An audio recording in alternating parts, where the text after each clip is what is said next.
Bon, moi j'ai un but très clair, apport de l'autopsie. Donc tout ce qui a déjà été dit, on ne va pas recommencer. Je suis désolée s'il y a certaines photos qui sont peut-être un peu difficiles. Bon, c'est de l'autopsie. Hein, donc, Alors, j'appuie là-dessus. Non, c'est pas la bonne. Voilà. Donc, définition, ça jusque-là, ça va. Secousses nécessaires sont assez violentes pour être reconnues comme dangereuses par un observateur. C'est la définition de l'Académie américaine de pédiatrie. Et donc, ces secousses entraînent des forces d'accélération-décélération antéro-postérieures et des forces de rotation. Et comme on vous l'a déjà dit, la mortalité approche les 30%.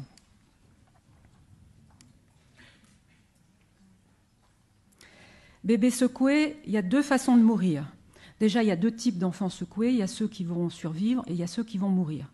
Alors, parmi ceux qui vont mourir, ça peut être soit par traumatisme direct du tronc cérébral, au niveau de la charnière crânio-occipitale, c'est ce que les anglo-saxons appellent le whiplash syndrome, ou bien ça peut être par saignement intracrânien et lésions neurologiques. Le saignement intracrânien est intéressant parce que c'est le témoin du mécanisme, le mécanisme étant le secouement qui va arracher les veines ponts, et la gravité est faite par les troubles neurologiques qui s'associent, par le dégât neurologique causé par le secouement.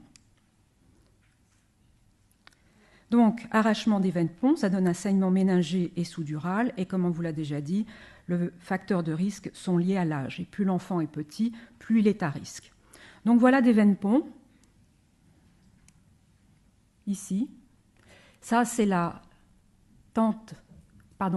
dure-mère qui est réclinée vers le haut. Et là, dans le sillon interhémisphérique, on a la faux du cerveau. Et donc, ces veines ponts, qui sont les veines collectrices du cerveau, ont un trajet court et droit entre l'arachnoïde, donc la surface du cerveau, et la dure-mère. Et ça explique que quand on va secouer cet enfant, dans les mouvements de rotation, eh bien, ces veines ponts vont s'arracher. Alors que dans les mouvements latéraux, la faux du cerveau protège relativement ces veines ponts qui seront donc moins susceptibles de s'arracher.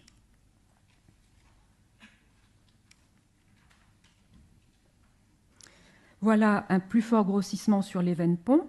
Leurs caractéristiques anatomiques font qu'elles sont plus fragiles dans leur portion sous-durale que dans leur portion sous-arachnoïdienne.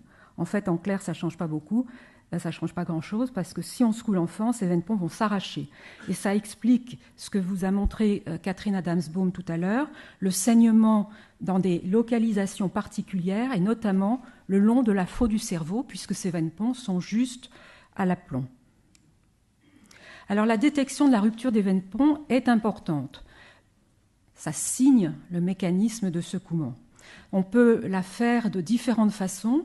Ça a été publié dans la littérature par l'équipe de Max Heiner comme étant faisable par le biais d'une angiographie post-mortem, c'est-à-dire qu'on injecte du liquide de contraste dans les vaisseaux. Ça peut être aussi fait par un scanner cérébral après injection de produits de contraste dans la fontanelle antérieure, mais ça c'est faisable que s'il y a une fontanelle. Et puis ça peut être fait aussi après, ça c'était essentiellement pour les adultes, on scie le cerveau, la tête en deux, et puis la partie supérieure, on injecte du produit de contraste dans le sinus veineux longitudinal et on regarde si ça diffuse en dehors des vaisseaux. Pour ma part, peut-être parce qu'on est très loin, on est un petit hôpital pavillonnaire, et donc trimballer les enfants depuis notre amphithéâtre jusqu'à la radiographie ne peut se faire que tôt le matin et c'est un peu compliqué. Donc moi, je fais par abord direct. Là, vous voyez... Oh, pardon, je n'ai pas appuyé sur le bon. On a la dure-mère qui est ici, avec effraction d'un petit peu de cerveau. Le cerveau est toujours sous pression, mais le fait est qu'on enlève donc tous les os qui constituent la voûte crânienne et on va récliner cette dure-mère. Alors, l'ablation des os est facilitée quand on a encore les sutures qui ne sont pas complètement fermées. Ce que vous voyez là, c'est le crâne d'un tout petit enfant qui a une fontanelle qui est sous pression, tendue, et une disjonction des différentes sutures.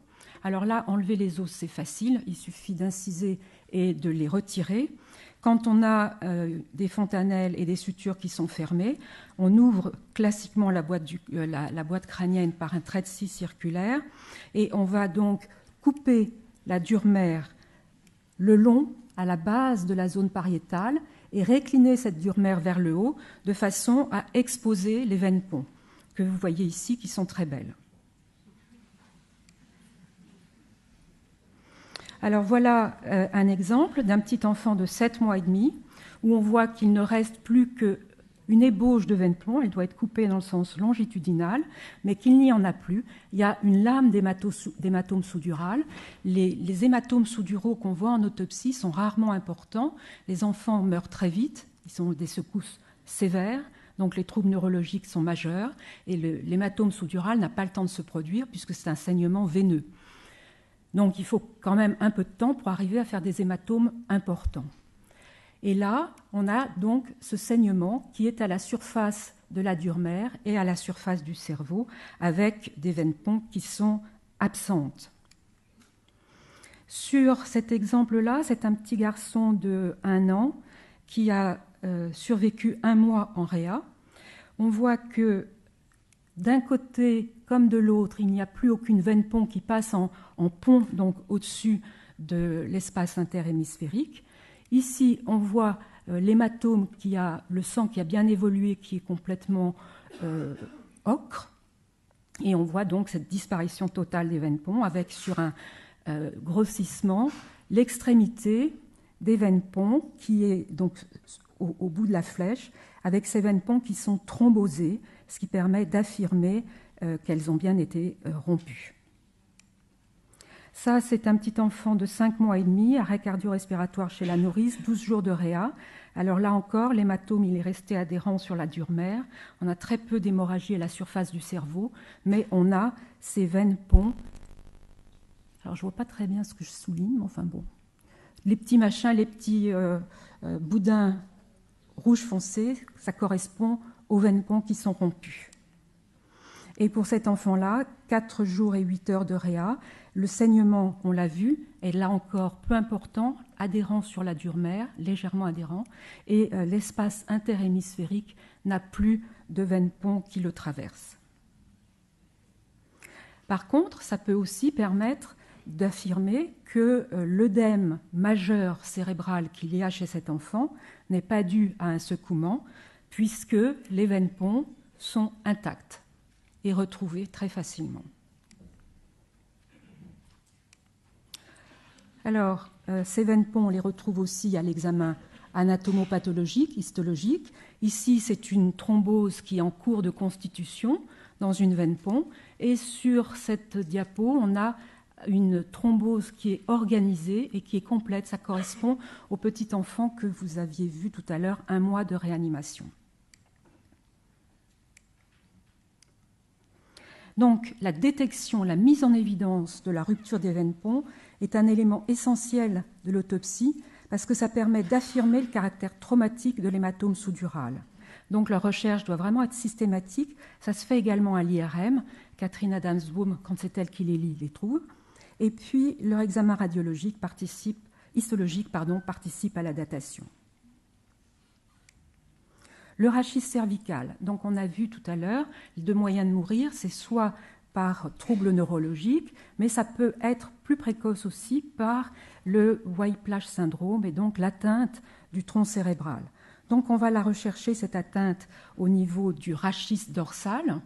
Et ici, on a le rachis cérébral avec là le crâne. Et donc on récline les plans musculaires plan par plan jusqu'à mettre en évidence la lame osseuse postérieure du rachis qui va être coupée latéralement et réclinée vers le haut de façon à exposer toute la moelle épinière cervicale. Et ensuite, cette moelle épinière va être prélevée monobloc avec les éléments de la fosse postérieure que sont le cervelet, le tronc cérébral et toute cette continuité entre tronc cérébral et moelle épinière cervicale.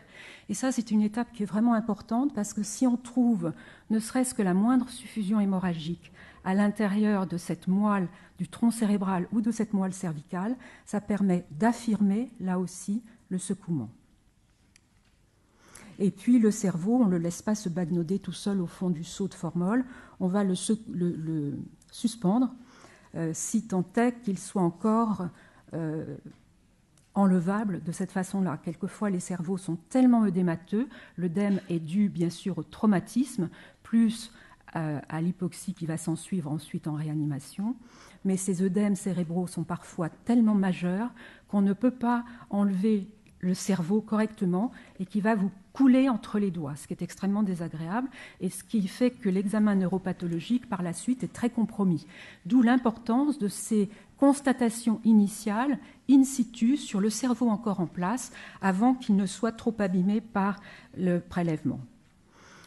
Pour l'histologie, on fait des prélèvements qui sont codifiés, qui vont prendre toutes les zones où il peut y avoir des contusions et également toutes les zones centrales, puisque dans ces forces de rotation, on a un bousculement du cerveau absolument intense et des lésions qui se trouvent dans les zones centrales. Et quand on a des lésions, des micro-suffusions hémorragiques dans toutes ces zones centrales, ou bien du dommage axonal, eh bien, là encore, ça permet d'affirmer le secouement. Donc, on va affirmer ce secouement sur des éléments concordants, mais en sachant qu'un seul, par exemple, la moelle épinière cervicale, ou bien la rupture des veines ponts, permet à eux seuls d'affirmer ce secouement. Pour l'œil, c'est la même chose. Le vitré est très adhérent à la partie postérieure de la rétine. Donc, quand on secoue aussi le vitré. Ça fait des tractions sur la rétine. On décolle cette rétine et il y a des saignements qui se passent. Nous, on va prélever l'œil de la façon recommandée par Marie Gilliland avec une première coupe dans un plan frontal pour séparer la partie antérieure de la chambre oculaire de la partie postérieure, ce qui fait qu'on va voir macroscopiquement exactement ce que voit l'ophtalmologiste quand il fait un fond d'œil. Ça, c'est une rétine qui est normale, et ici, une hémorragie dense et en nappe, c'est tout rouge, du fond de l'œil. Les radiographies, Catherine Adams-Boom vous en a parlé. Pour nous, c'est important parce que s'il y a des lésions qui sont vues, ça impose de prélever la zone pathologique. Pour finir, sur les particularités de l'autopsie, nous, on a de la chance quand l'enfant est mort parce que la datation histologique peut se faire d'une façon beaucoup plus précise que ça ne peut l'être quand il est vivant. Donc la datation, elle se fait sur un faisceau d'arguments cliniques, macroscopiques, histologiques et enquêtes de police. Mais déjà, macroscopiquement, on a un point de repère qui est important, qui est le 4e jour, parce que c'est le moment où cet hématome sous-dural va devenir adhérent à la dure mère. Vous voyez ici une dure mère et l'hématome sous-dural qui lui est adhérent.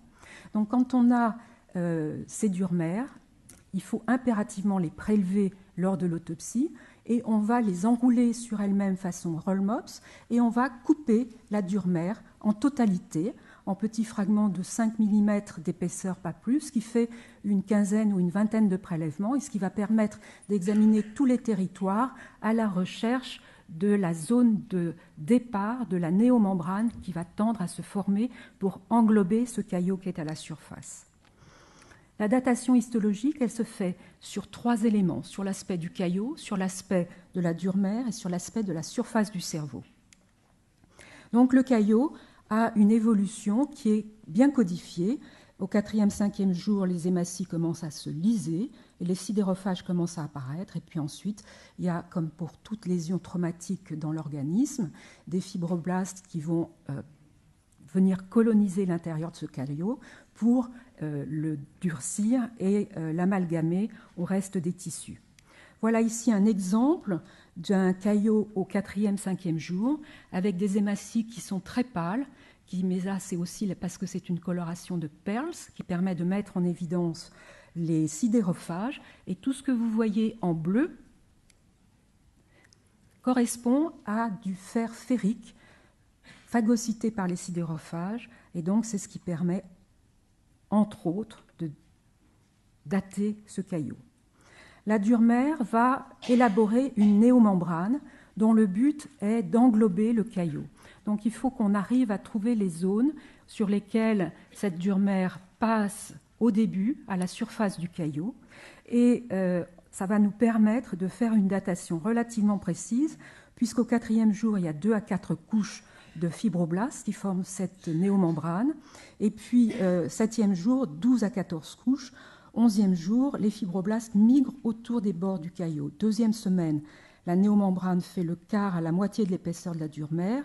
4e semaine, épaisseur de cette néomembrane égale à celle de la dure-mère. Donc on comprend que là, la datation radiologique est plus facile. J'ai fini. Pourtant, j'ai beaucoup coupé. Et les sidérophages apparaissent vers le 5e jour. Donc voilà un exemple de dure-mère, de néomembrane qu'on a ici, où on compte 6 à 7 couches de fibroblastes, avec, à la coloration de Pearls, quelques sidérophages qui apparaissent. Donc là, la datation est facile quand on a des territoires comme ceci. À 2 semaines, voilà un exemple d'une dure-mère qui fait le quart de l'épaisseur, une néomembrane qui fait le quart de l'épaisseur de la dure-mère et une quantité de sidérophages beaucoup plus importante, donc ce qui permet là aussi d'affiner la datation. Enfin, la surface du cerveau, c'est beaucoup moins intéressant sur le plan histologique. Pour finir, je voulais juste vous dire que ces petits bébés sont suturés et reconstitués d'une façon parfaite, de façon à ce que rien ne soit visible et qu'on puisse les rendre aux parents dans des conditions acceptables. La conclusion, c'est ne pas secouer les enfants, bien sûr, et tout faire pour mettre en évidence la rupture des veines ponts, parce que le saignement à la surface du cerveau est vraiment le témoin du mécanisme qui est le secouement. Merci.